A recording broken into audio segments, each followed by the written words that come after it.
గొప్ప బహుపరాక్రమము గల ఓ అర్జున, కర్మఫలములను ద్వేషింపని వాడును, కోరికలు లేనివాడును నిత్య సన్యాసిగా చెప్పబడును.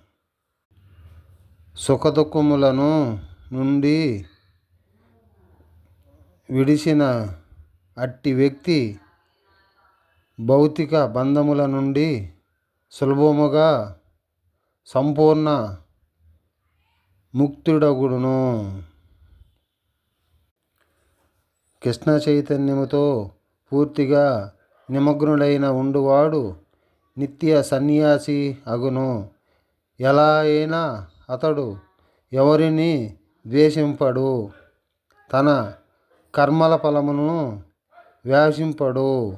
అట్టివాడు శ్రీకృష్ణునితో తనకు గల సంబంధమును విషయమును తన హరే కృష్ణ.